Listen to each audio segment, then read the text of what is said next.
Good evening, Papua New Guinea, and welcome to another episode of Sports In. Thank you very much for joining us. As always, Godwin Eki, thank you very much for joining me on the set tonight. My pleasure, Shane. How was your weekend, Godwin? Thanks for asking. It's been a very busy weekend. Jeremy and I were, of course, out over the weekend collecting stories for the week and, of course, for Sports In. So it's been a very busy weekend. All right, looking forward to that. Now, before all that, let's take a look at what's coming up tonight. Coming up on the show tonight, we take a look at the PNG men's national football team as they prepare for the OFC Stage 3 of the World Cup Qualifiers. Those players, 4 of them need to have a PNG passport. Capital Rugby Union weekend results. The MRDC Super 9's Grand Final highlights.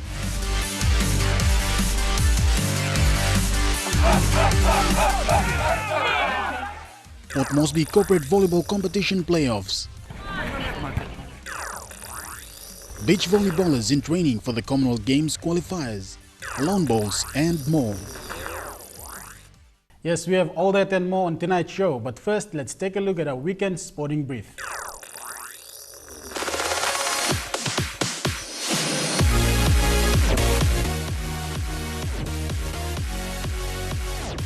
On tonight's sports brief, the SPPNG Hunters got off to a good start for this season with a 22-16 win against the Central Queensland Capris in round 1 of the Intri Super Cup on Saturday. They will play East Tigers on the 12th here at the National Football Stadium. They like their chances there. Manu. And yes, the NRL 2017 season also went through its opening matches over the weekend. The Broncos have spoiled Cronulla's first hit out as defending premiers with a 26-18 win kick-off to the 2017 Telstra Premiership season. And a comprehensive 34-18 win for the West Tigers against the South Sydney Rabbitohs. The Rabbitohs may be missing the captain Greg Inglis for the next 6 weeks or so as he nurses his injuries acquired during the opener match. On the other hand, the Dragons handed their opponent Penrith Panther a 43-10 thrash and a lot to comprehend, and bettering the season-high tally of 32 points in 2016 with ease in what was the biggest ever win over the Panthers. Medang FC lost to New Caledonia's AS Magenta 5-0. With just 2 months to prepare for the Champions League debutants, Medang FC were not able to answer any of the goals scored by the Magentas. Magenta has now booked their ticket to the semi-final. The MRDC Nines also concluded its finals over the weekend. The men's division saw West 1 taking home the ball with 12 points to Cornerstone's 8.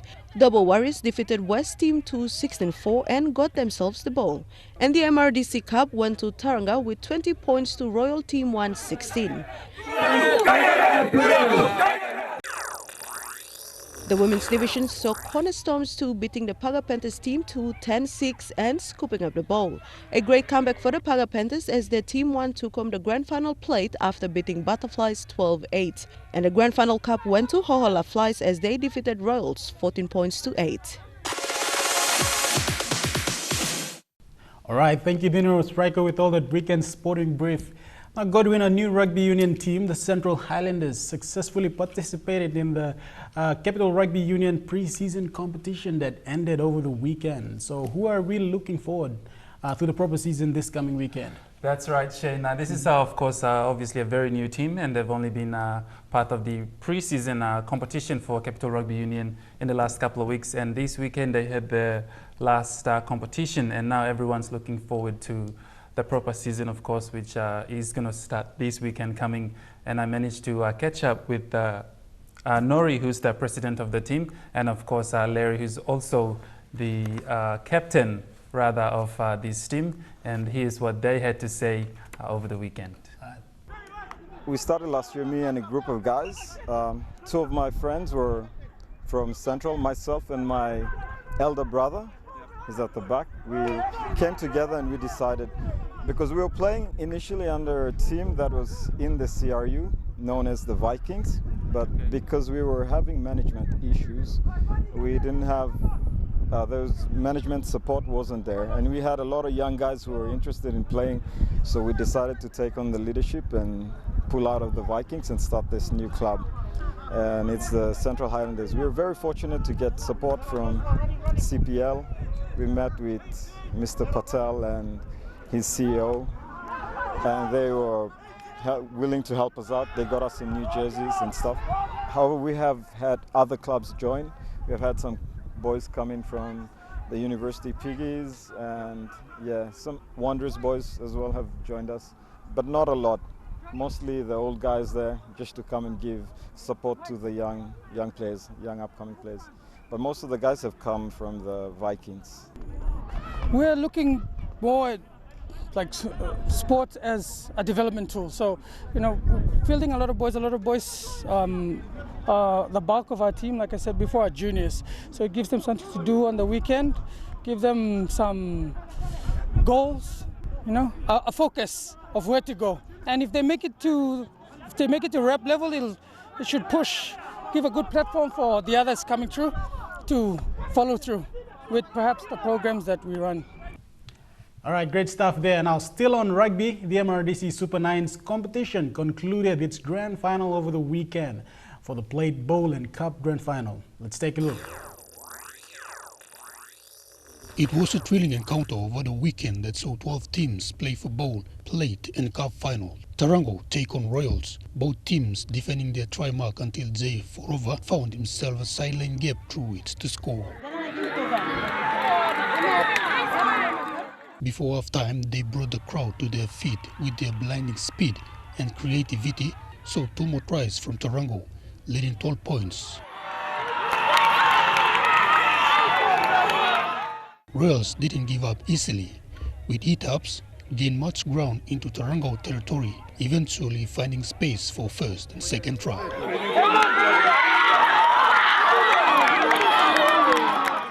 Tarango applied more pressure and elevated for one last try, clocking 20 points to Royal 16 before full time, claiming the cup title. In the Women's Cup finals, saw all of Flyers take on Butterflies. Wasn't long, Flyers both work for a sideline try. Butterflies again retained the favor for another try in the score. Flyers went strong, scoring one last try before full time, clocking 14 points to Butterflies 8, claiming the cup victory.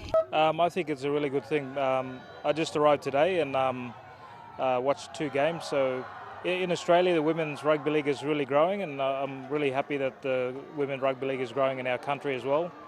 We have got a lot of talent and toughness, so I think we can only grow from here. Wesley said he has seen a lot of talent involved in the women's division. Fili mau mas atau belum belalo training no kara samdine la payoff so bila nibla time nibla kam lo grand final amora dia nibla last year nibla join combine one time win one time all of flies this year nibla train strong so nibla mas claiming mo se amblo nibla straight so boys deserving one until day one coming up now, so thank you, congrats to all boys, all management team, training all boys, staff one time all. Sevilla said it wasn't their first time to play in the finals. All right, we'll take our first break now, and on the other side, it's more on Sports Scene. Stay in tune.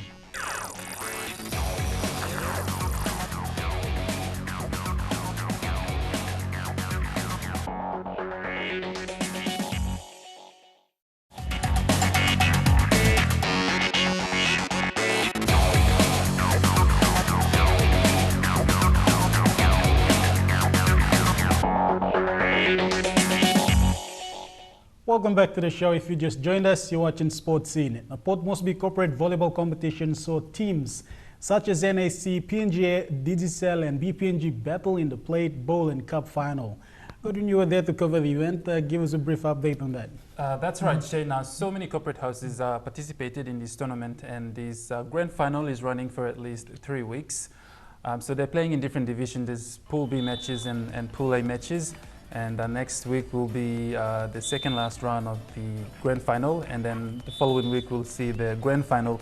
And I did catch up with the vice president of the corporate volleyball, and let's take a look at what he said about this competition. Corporate volleyball is now into the finals. There'll be 3 weekends of finals, followed by a super final, which is going to be a competition that's all the top teams in each of the layers that we have set up. So we've got the cup, we've got the cup finals, we've got the plate finals, and we've got the bowls finals. The bottom line is our purpose is to network them, bring them together, and make friends.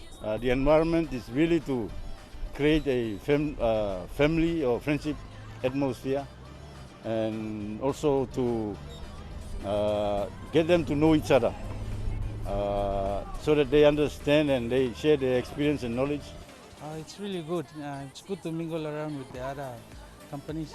It's also good to know who's in those companies and how we can interrelate with each other, with work, and also socialize. It's also building us with good peer rather than bad peers, encouraging healthy living and all that. Great stuff there. Now, still on beach volleyball, Godwin, we have a beach volleyball competition happened over the weekend. Also included members of the national beach volleyball team did participate as well. Yeah. Well, that's right, Shane. Now, beach volleyball players are very busy. They will be busy in the next couple of months because we've got the Under-18 World Youth Championships coming up in the Bahamas. That's something everyone's looking forward to. Now, Volleyball Federation of PNG has prioritized beach volleyball for this year because they've got a few international fixtures. Now, speaking of our junior players, our senior players as well are also preparing for the Oceania Championships, which will take place, I believe it's this month, or rather next month, for the Oceania Championships that will take place in Melbourne, Australia. But after that, they have their qualifiers also that's going to be taking place in Fiji. So everyone's going to be very busy. But we did catch up with Mohamed, who's the Pacific Games gold medalist, and here's what he had to say about the preparations. Competition will run for, I think, a month, for mainly to select, I think, a team to represent PNG in the upcoming Oceania Games. The main preparation now is to take part in the Commonwealth Games. And the Commonwealth Games, there's a process of qualification which we have to go through, which will take part in tournaments in the Oceania and the AVC region to qualify for the Commonwealth Games. So the first qualification tournament is in Fiji, that's in June. That's when they'll pick 4 Commonwealth countries to automatically go into the Commonwealth. We can't stay up there representing the country throughout years to come. We get old, our joints give away, so those sorts of things. So we need young people to come and replace us. And for this competition, the under 15 and 18, lots of young potential talents coming up, lots of good players. We're looking at around 6 to 10 people to train them personally, to bring them up to the same level that we are in, so that when we drop out from there, they can just continue with the legacy to play beach volleyball for the country. It's just an appeal to the sports minister to try and sort out the venue for us, because we need competitions to go on. As skills is built through competition. The more competition we play, the more skills we develop. Because the less competition we play, we just go back to square one. So we need to continue playing. So my appeal to the sports minister and the administration people in charge of the courts at Waigani, that they give us the chance to play using the courts. Yes, and we wish all the volleyball players all the best in their preparations. Now, do you think lawn ball is a sport for old people? Now, that's something we will talk about when we come back.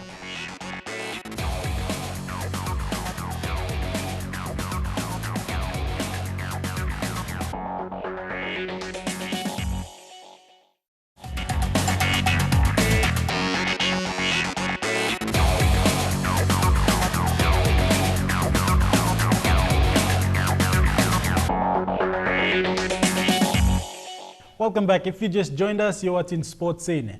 Do you think lawn ball is a sport for old people? That's the question I believe most of you will be asking. Godwin, what do you think about that? You covered the event over the weekend. That's right, Shay. Now, lawn ball, I used to think before that it was yes for old people, but now, my opinion has changed. Obviously, it's for all ages. It's a fun game, although it's a very slow game, but it's also fun if you actually get on the field and start rolling the ball. It's really an exciting event, but yeah, I did catch up with the president himself over the weekend, and some of the players and had a chat about lawn ball. So it was an interesting weekend for me. Yeah. Not a popular sport, but it's slowly gaining momentum. Yeah. Well, it is slowly gaining momentum. We've got a few clubs, affiliated clubs around the country, and with these new courts that we have since the Pacific Games, there's interest is growing, and a lot of people are sort of coming into the club and trying to participate, bringing their kids along as well. It's a family sport. So anyway, I did catch up, like I said, with the president and some of the players, and here's what they had to say about the sport.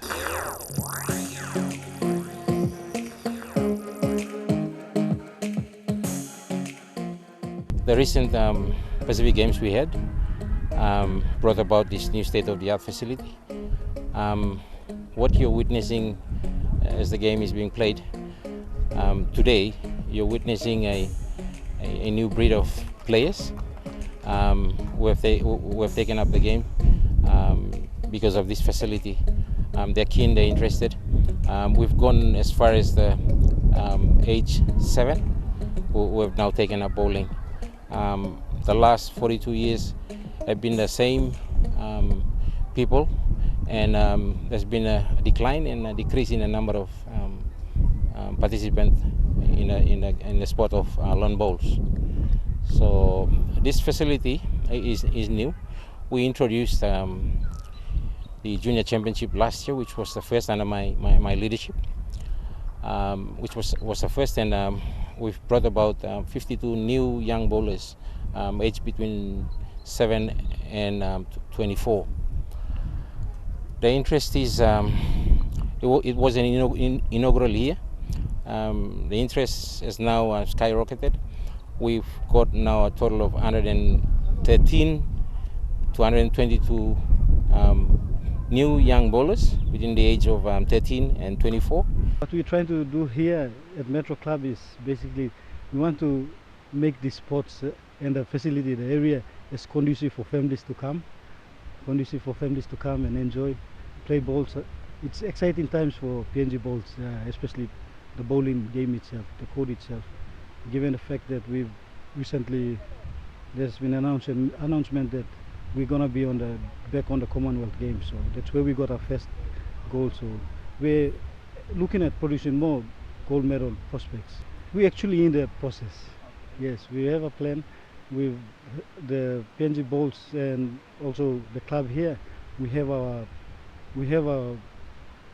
corporate plan where we, work towards achieving, especially the best bowlers to be in the PNG team. Catching up with this win, they're good new young bowlers catching up.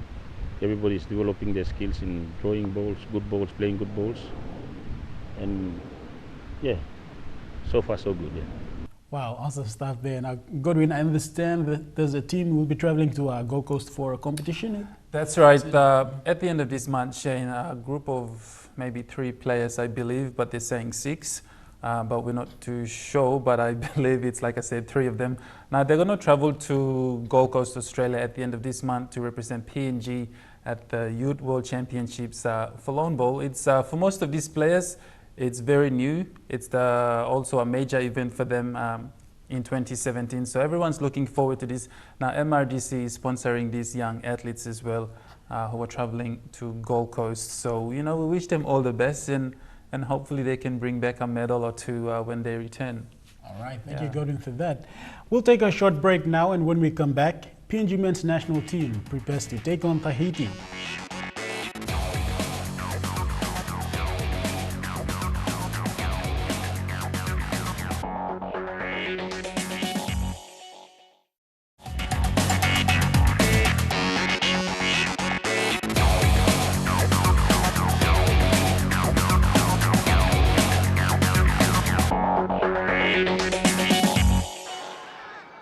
Does all right, however.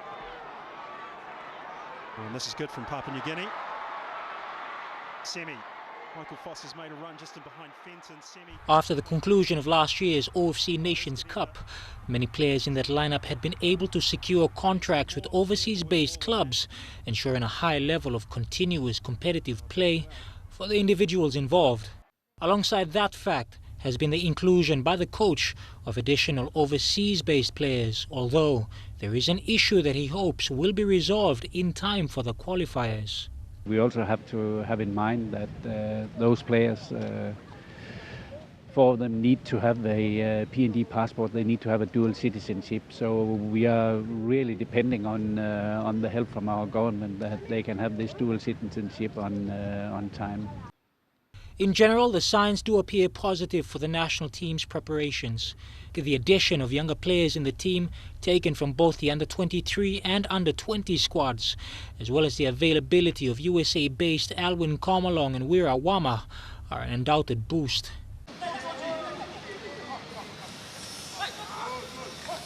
The last time Papua New Guinea faced Tahiti, it ended in a 2-2 draw, despite the host nation dominating the match and twice taking the lead. And this fact has not been lost on Sir Ritzlev. And what actually happened at that time was that instead of pushing for goal number 3, we became a bit defensive. Maybe we thought we were very confident by leading 2-0, giving them too much possession instead of going on, pressing them high on the pitch. So this mistake we will not do another time. I made final decisions on the squad. We have a 23-man squad that is final, no doubt about this. But the lineup, of course, as a coach, you have a lineup in your head. But very often during a training camp, you change your mind a bit because it shows up that maybe some players are doing better than you expected. Before the Nations Cup, we had all the players were playing more or less here in Papua New Guinea, except for Alvin Komalong, who came from the United States. But that means 22 out of 23 played here. Now it's a totally different situation. We have many playing outside. We have the OFC Champions League with Madang and Lay, where Madang is coming back on Monday or Tuesday. So the players from there will go directly into our camp. Although being named in the initial squad for the qualifiers, FC Port Moresby captain and PNG left back Roland Bala will not feature for the national team.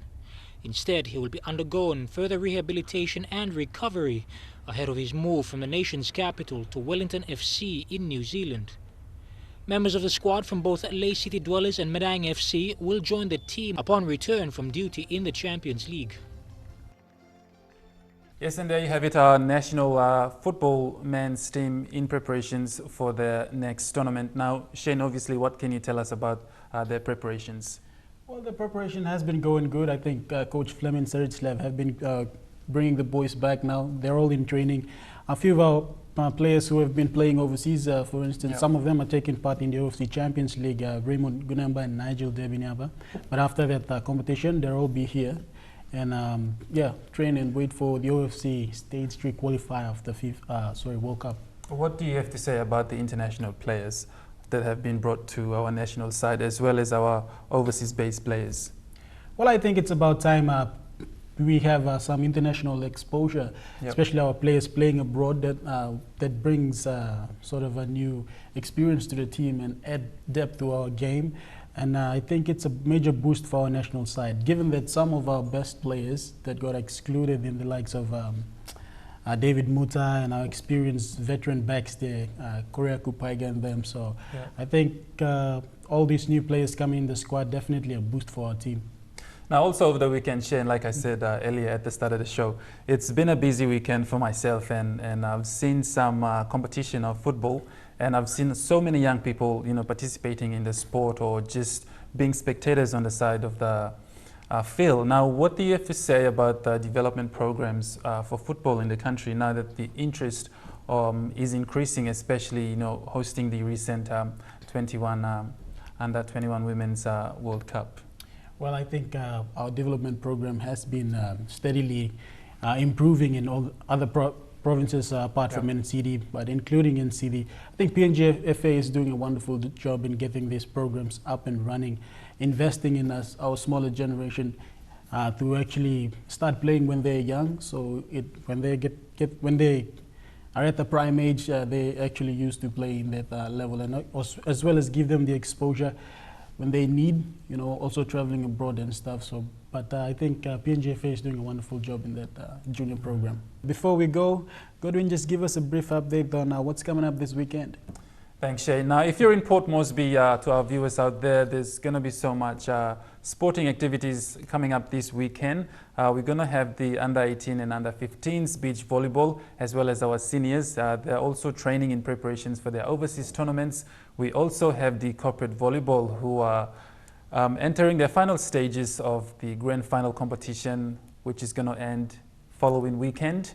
We also have the pre-season that just finished last weekend, Shane, and then next week we have the proper season starting for Capital Rugby Union. So if you're in Port Moresby, that's something to look forward to this weekend. Yeah. And before we go, yes. Longbow too. If you're interested in Longbow and you think it's an old man's sport or old woman's sport, please head to the Longbow and find out for yourself. So, yeah. Definitely. All right, we've come to the end of the program. Now, if you have any queries regarding tonight's discussion, you can find us on MTV Online, visit our Facebook page, or do drop by at Garden City, second floor, and ask for one of our sports reporters. It's always a pleasure. We'll be more than happy to help you out. Until next time, Goodwin, thank you very much for your company. See you again.